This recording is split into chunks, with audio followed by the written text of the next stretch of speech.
Hi everyone, I had to prepare this particular lecture because most of you were coming and complaining that you all need this stuff related to genetic algorithms because you were busy in the placement procedures, so training and placement program, sorry. So I've decided to make these notes and I've decided to uh, prepare this particular video. In this particular video, you would be knowing that what genetic algorithm basically is and why do we need genetic algorithms. So you would be getting an idea of what genetic algorithm is and why do we need it. So let's start. Before starting with genetic algorithm, you must understand that for what reason um, people intended to go towards the evolution of the genetic algorithm. Uh, if you can see this diagram which I've created, in this particular diagram, I made a particular set in which I've written NP. So this particular set, which is there, and from this big one, this particular big rectangular yellow box. It's actually a set which is known as the NP set. An NP set is the set of the problems and that are polynomial time verifiable. So first of all, you should know that what do you mean when we say that a problem is polynomial time verifiable. So let's before that you should also know that there is another set P, which is the set of all the problems that are polynomial time solvable. So when I say that there is a problem that is polynomial time solvable, I mean to say that if somebody asks you to design an algorithm for a particular problem, uh, you can produce an algorithm that can produce the solutions to that particular problem in polynomial time. Suppose there is a problem. Suppose if I ask you to write a program for producing the prime numbers, and if you can write a particular program that can run in the complexity of order of n or order of n square or order of n cube, and then that all sort of problems are polynomial time solvable because you are getting a solution to the problem, which is producing the solution in a polynomial time. But there are certain problems which are not polynomial time solvable, but it is possible that they are polynomial time verifiable. When I say that the problem is polynomial time verifiable, I mean to say that it is not means confirmed. It is not necessary that the problem is polynomial time solvable or not, but the problem, if I give a solution and I ask you that whether means if I give certain output to you and I ask that it belongs to that particular problem or not. Suppose if I give you a particular prime number and I ask you that confirm it that it is a prime number or not, and if you can confirm it in a polynomial time, then the problem is the polynomial time verifiable, means you have the output and or the answer, and you are just verifying that whether it belongs or not to that particular set. So this is called verifiability, and if the problem is verifiable in polynomial time, then it belongs to the set NP. So this particular rectangular box is the NP set, means all those problems which are polynomial time verifiable belong to this particular set, and there is this subset of this NP. It comprises of those problems that are even polynomial time solvable. So this is a subset of NP. There is another subset of NP, which is the NPC. So this particular subset is also known as the NP complete problems, and we can define an NP complete problem as a set of problem that belong to NP, means they are polynomial time verifiable problems, but they do not have any polynomial time solution, known solution. Means that we are not saying that they do not have the solution, but that it is not known. The solution is not known. The polynomial time solution to such problems is not known. but they are polynomial time verifiable, and hence they belong to the NPC. So NP complete problems are the set of the hardest problem that belong to the set NP, and they do not have a polynomial time solution, known solution. But it is a possibility that someone someday produces a solution to this problem, which is a polynomial time solution. And there is another set, as you can see, that's this light green one. This is the NP hard set. So NP hard set, you can see that it is the NPC set is a subset of this particular set, and this particular set NPH is somewhat belonging to NP, and some part is out of the NP. So when we define the problem, the NP hard problem, then we say that NP hard is the set, NP hard set of problems is the set of the problems for which we do not know that the problem belongs to NP or not. It means if we have a problem and if we do not know that the problem is polynomial time verifiable or not, we don't even know that the problem is polynomial time verifiable or not, and we do not have a polynomial time solution to those problems, then those problems belong to the set NP hard.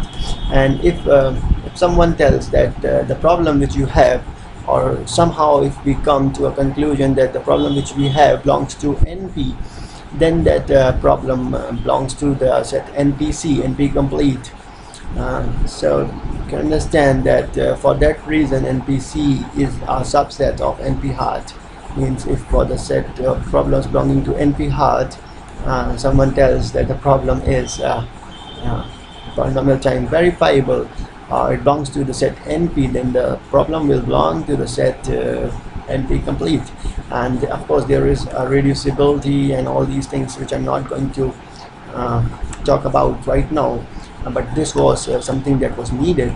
The reason why we need genetic algorithms is that for these problems which are not polynomial time solvable, might be that there is a solution to these problems which is an exponential time solution. Means if the input increases by a unit, then the solution, the steps, and the number of steps of needed to solve the problem increases exponentially. Suppose the size of the problem was somewhat k, then the steps needed could be 2 to the power k. But if the size increases, the size of the input increases from k to k plus 1, and then the number of steps needed would increase from 2 to the power k to 2 to the power k plus 1. Means the number of steps needed are increasing exponentially. So for this reason, for such problems, or for problems which have a solution in factorial time, that is the size of the solution increases in terms of the factorial. Suppose the size of the input is n, then the number of steps needed is n factorial, or if the size increases from n to n plus 1, then the solution would also, the number of steps of the solution will increase from factorial n to factorial n plus 1. So for such problems, what happens is that people decided, or the scientists decided to, mathematicians decided to develop certain approach which could result in a solution in much lesser time. So there is a space, and that space is known as the search space. What happens is that the search space, in the search space we have solutions, and we have to find the optimal solution out of them. So we are not ensuring that we do not say that we are the solution which we are producing is the best solution, but it is the optimal solution among the solutions which we have, so or among those which we have gone through. So this search problem is what is solved by the genetic algorithm. So each point in the search space is a solution, and what we do is that we are going to go through the search space, and we are going to optimize our solution, we are going to find the optimal solution out of those solutions which we have taken under consideration. I hope that the reason why we need genetic algorithms is quite clear to you all. And the term genetic, as you can understand, it is certain biological relation, as the genes and all those things you might have studied in the biology. So the term is somewhat closer to that, and genetic word is included in the genetic algorithms. And actually there is a class of the algorithms or the computation which is the evolutionary computation, which is based upon the process of the evolution. As we know that there are certain theories in biology in which the Lamarck, the Darwin theory, all these you have studied in your when you were in 9th or 10th, and you know that there is a theory of evolution, there is a theory of survival of the fittest, and the creatures evolve through the passage of time, and those who could evolve themselves in an efficient manner are still in existence, and all those who didn't succeed in that are no more in existence. So let's see that how we can implement this in computation. So let's start with genetic algorithms now. So genetic algorithm are a part of evolutionary computing, as I have already told you, and inspired by the Darwin's theory of evolution. Problems are solved by an evolutionary process that mimics natural evolution in looking for the best fittest solution. So we are going to look for the best fitted solution, and we can trace a brief history of the computation. Evolution strategies were told by the Ingo Reichenberg in 1960, and the idea of evolutionary computing. And John Holland invented genetic algorithms and published his book Adaptation in Natural and Artificial Systems. There is another person, John Koza, who in 1992 has used the genetic algorithm to evolve programs to perform certain tasks. So he named them as the genetic programming.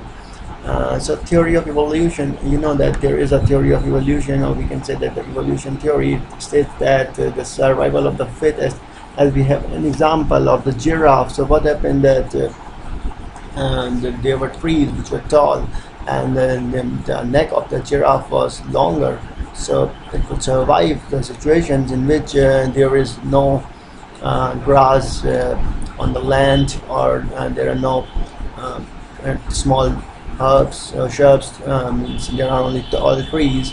So in such situations, giraffe was able to survive.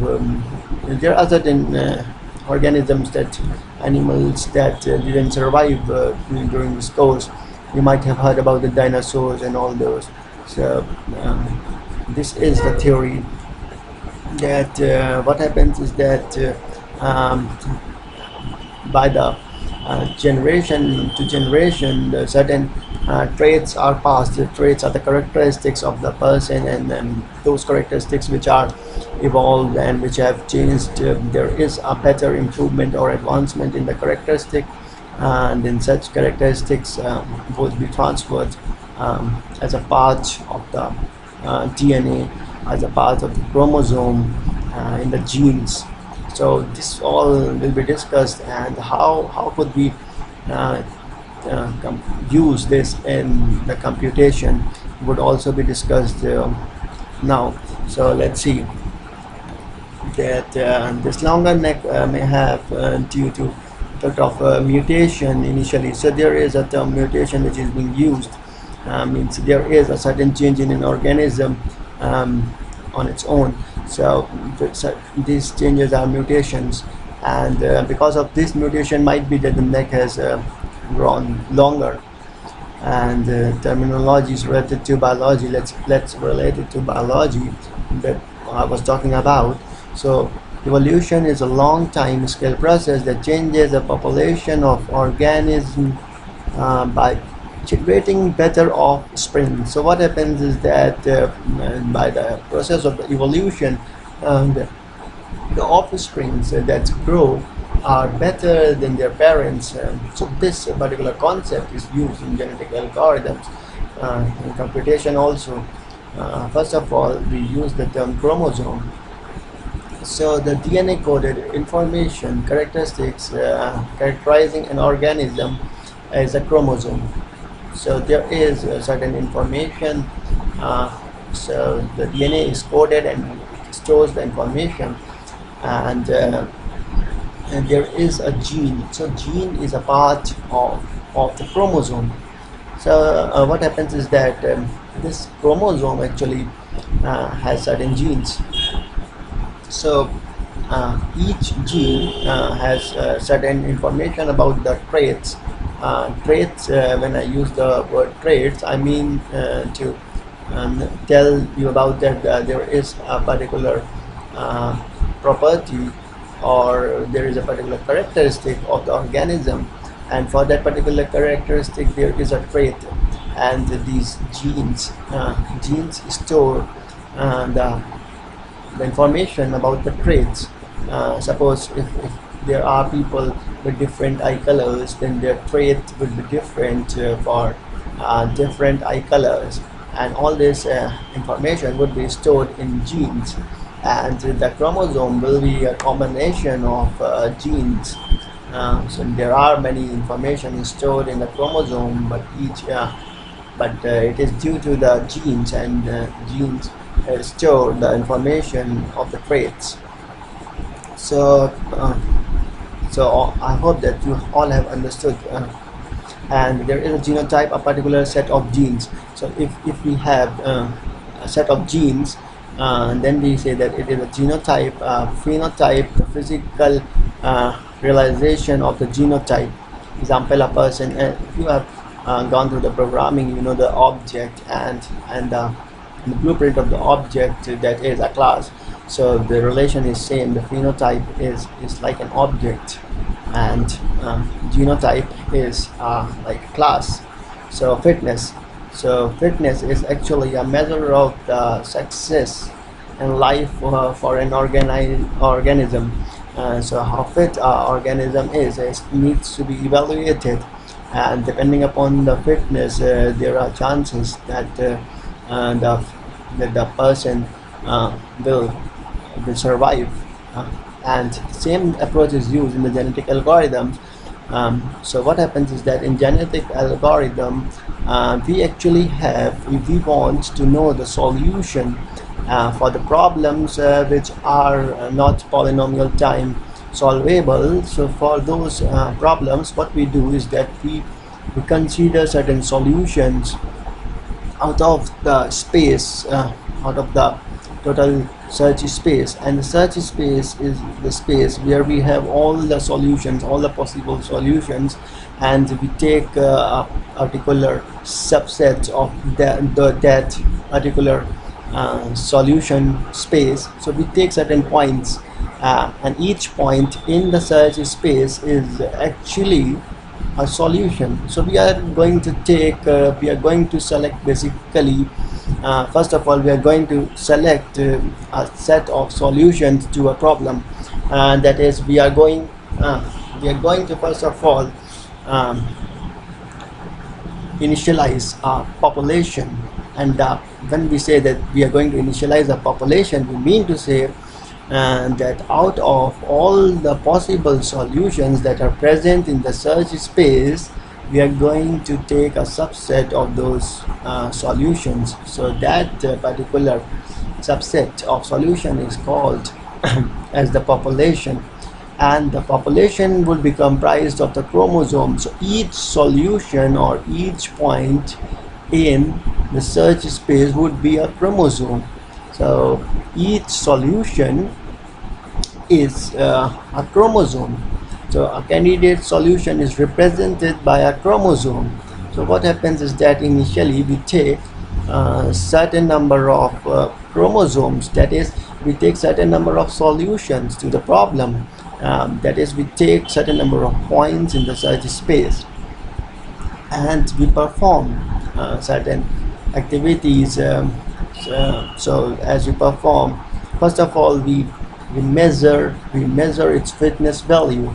So for that fitness value, what happens is that there is a fitness function uh, which is uh, there, or which is given to you, and you need to measure the fitness value of that particular solution.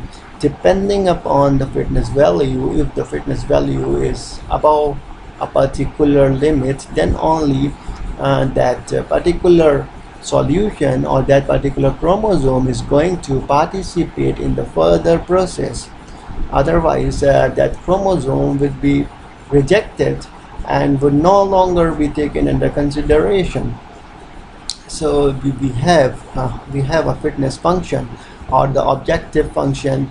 So uh, it measures the fitness of the organism or the chromosome or the solution.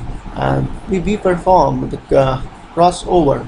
So crossover, actually, if we have the biological term crossover, what happens is that in there are parents which exchange their genetic traits or the genetic material, and produce new offspring. So this is called the crossover. The same process is used in genetic algorithms, where we take two or more parent solutions, and depending upon the fitness value, we first of all conclude, and we take certain subset two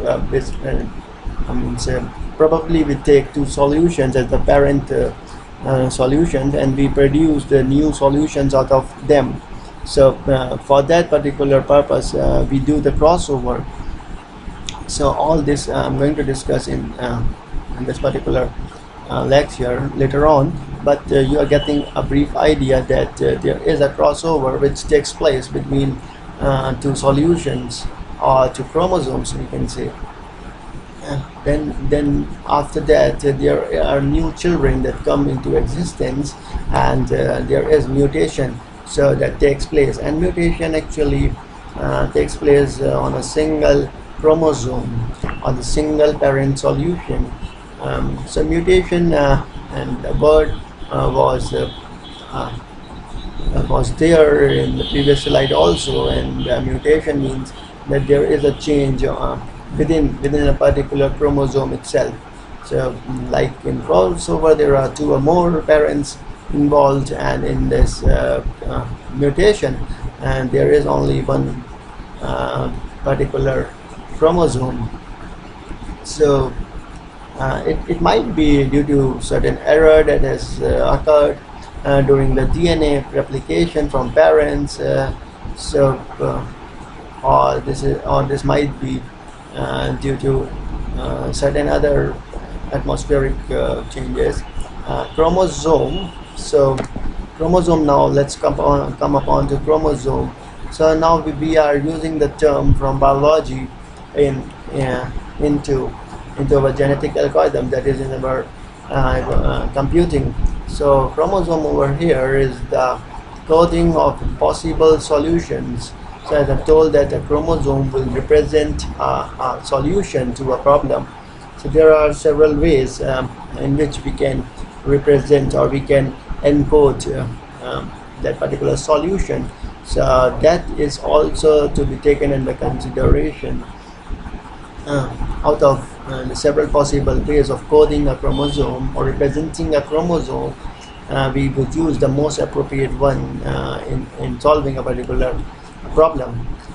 So that is what I've written. The coding of a possible solution for a given problem usually represent with an array of bits or characters. So that means a chromosome basically is represented as an array of bit or character. If I go down in this particular slide, then then you will see that this particular, like P1 is the parent 1 and P2 is the parent 2. So this particular parent 2 is a chromosome, and it is a string of 0 1, binary string. So this is what I've written, that the chromosome actually is a string. So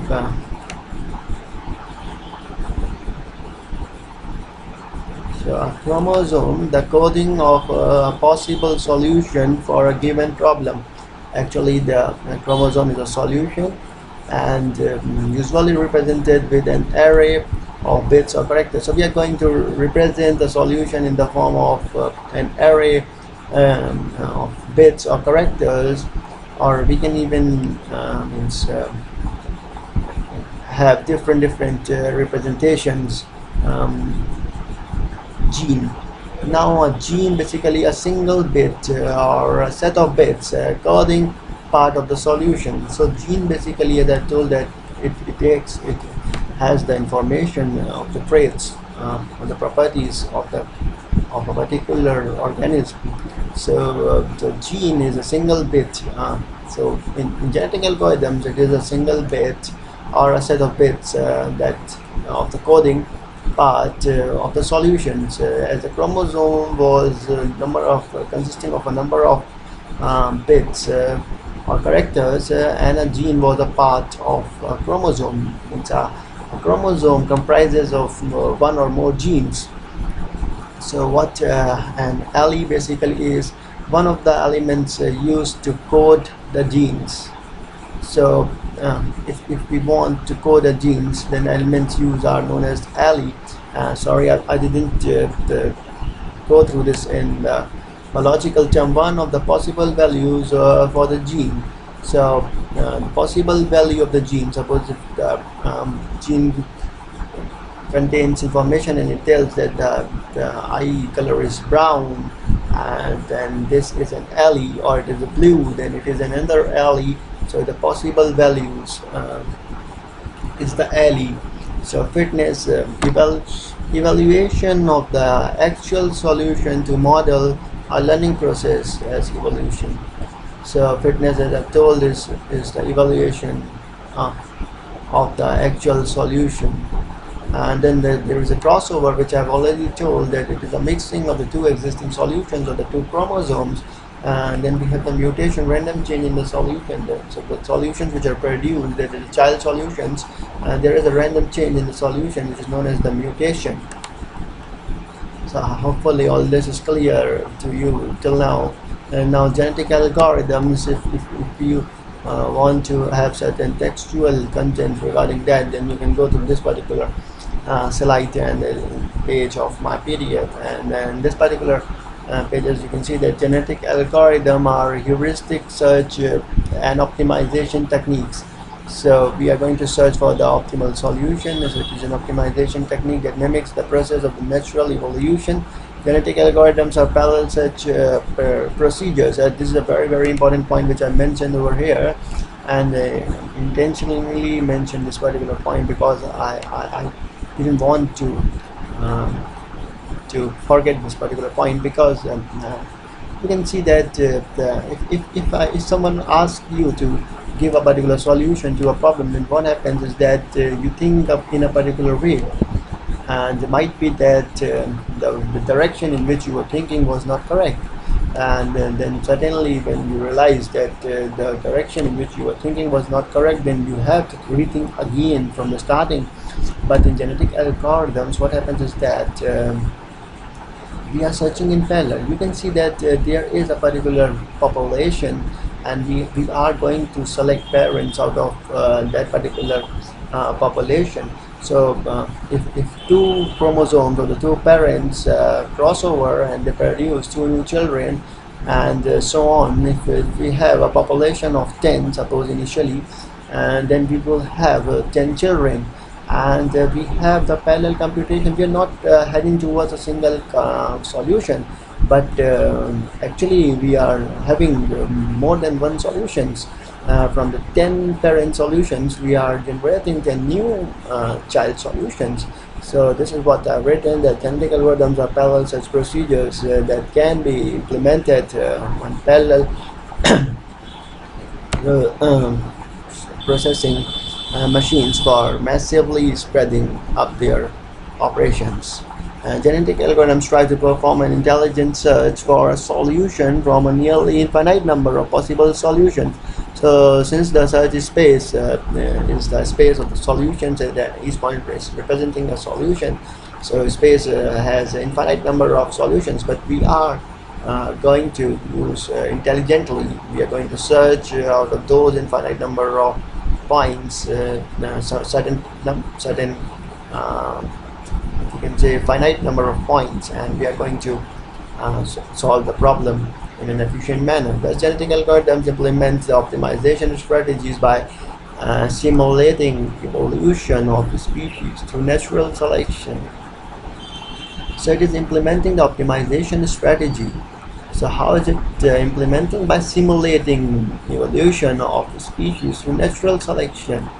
So now you can understand that the genetic algorithms are stochastic and less likely to be get trapped in local minima. So stochastic is something which is depending upon certain probability.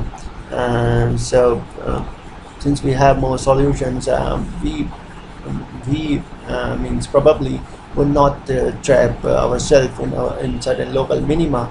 When we say that we are trapped in a local minima, it means that if we have taken the certain number of solutions initially, and we find a certain solution out of that, and we conclude that that solution is optimal, then it is not the case that not it is not likely that the case would be that the answer which we are producing is a local minima, that the points are in the space which we have taken have taken to a point which is a minima, but it is not a global minima, because we can take the points from anywhere in the graph or anywhere in the search space.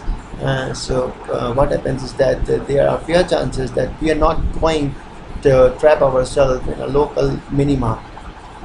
So what we can say is that, and now we can say that individual, what an individual is.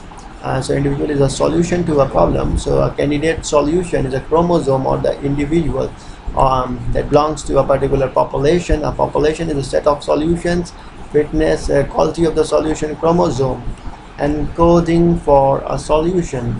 So a chromosome, as I told, that each chromosome will represent a solution, and means it is an encoded form of a solution.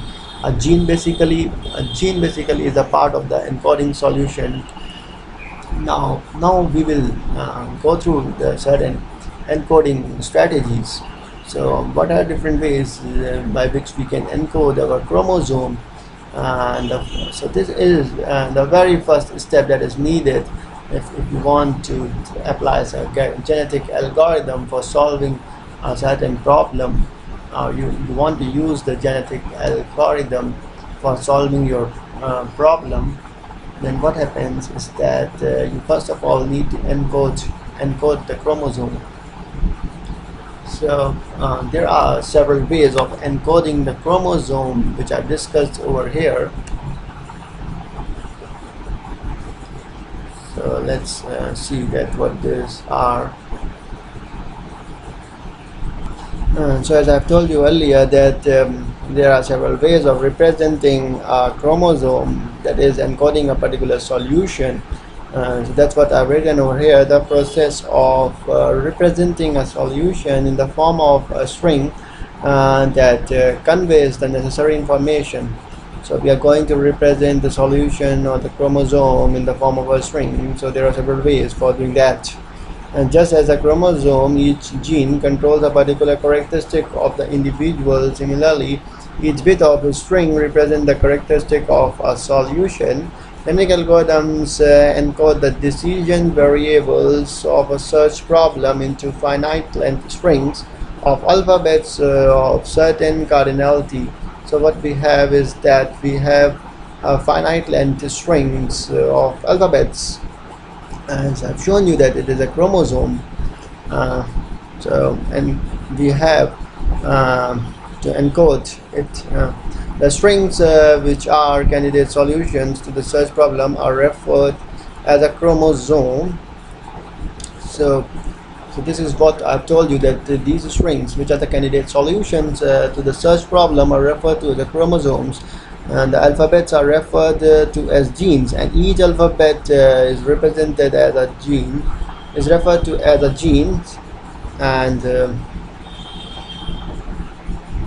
and the values of the genes are called the alleles. But there are certain possible values, so all possible values are known as the alleles for a particular genes.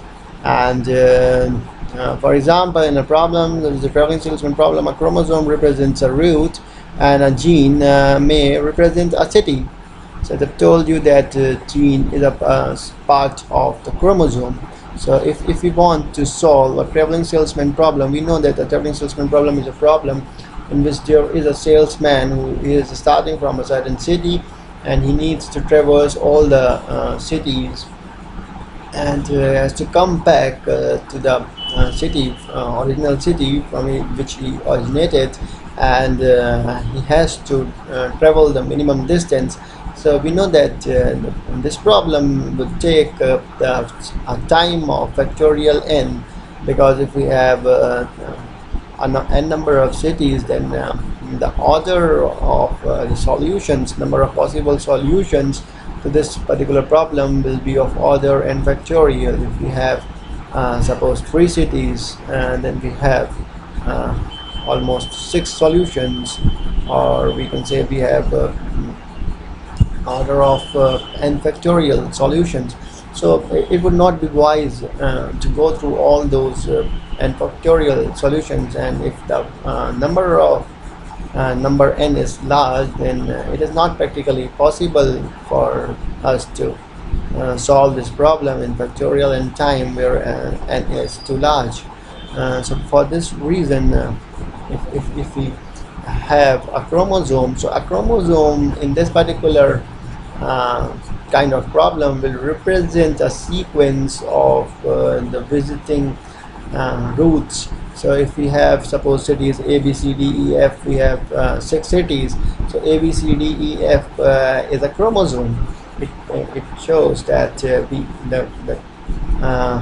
salesman started from the city A, and it then went to city B, and then it went to city C, and so on, city D, E, F, and then A. So if we write the chromosome as A, B, C, D, E, F, A, this means that the salesman started from the city A, when finally ended in the city A by traversing through B, C, and then D, then E, and then F, and finally to A. So in this particular case, as you can see, that there are n factorial number of solutions, or the number of routes possible, and the gene in this particular chromosome would be a particular city. Suppose we say that A is a gene, that means that A over here will represent a city. So this is what I've written over here. In contrast to the traditional optimization techniques, genetic algorithm work with coding of parameters rather than the parameters themselves. So we are going to code the parameters. A chromosome should in some way contain information about solution that it represents. So chromosome will contain the information about the solution which it is representing, as in this case it is containing the information of the order of the cities traversed, or the route of the salesman. The encoding depends, you can see that if I ask you that that what is this A, B, C, D, E, F, A, or all such sort of strings, if I ask you that that what are the possible number of routes, then you would conclude it by saying that that it is permutation, number of possible permutations that is the number of possible permutations of the alphabets A, B, C, D, E, F, E and F. So you can understand now that what we will need is that in this particular case the chromosome will be a string of alphabets rather than the binary bits, because in this case the chromosome needs to store the information of the order of the cities. So that is what I've written. The information solution represents the encoding depends mainly on the solved problem. So in this case, we do not need the integer or real numbers, but we need permutations, and there are certain cases in which we need the Poisson trees. So for that we can use the tree encoding. Suppose if we want to solve a particular expression, then we need the tree encoding, and we also need the binary encoding in some cases. And the most used way of encoding is the binary string. Each bit of the string can represent some characteristics of the solution. So each bit over here is representing a characteristic. It is a gene, and it represents a particular trait, information of a particular trait. Our chromosome then could look like this. So if we are having the binary representation of the chromosome, then the chromosome will look like this. And one thing I've taken into consideration, and you should also take this into consideration, that all chromosomes need to be of same length. If I've taken this chromosome and this is of particular length, suppose it is of 16 length, and then this chromosome will also be of length 16. Each chromosome is represented by the binary code of a real number. So there are certain encoding methods. The first one was the binary encoding, which I've already discussed. Most common method of encoding is binary coded. Chromosomes are strings of 1 and 0, and each position in the chromosome represents a particular characteristic of the problem. Binary encoding is the most common one, mainly because the first research of genetic algorithms use this type of encoding. So hopefully you have understood till now, and you can see that it is quite simple to implement the binary encoding. You all must have experienced that it is quite easy for you all to encode things in binary. You all know about the binary number system, and you know that how to encode things, numbers into binary. But it is not possible for us to always use this particular binary encoding. Not always natural for many problems. There are problems in which we need some other type of encoding. Suppose in the traveling salesman we need the permutation encoding. So I'm going to continue this in the next lecture. Thank you.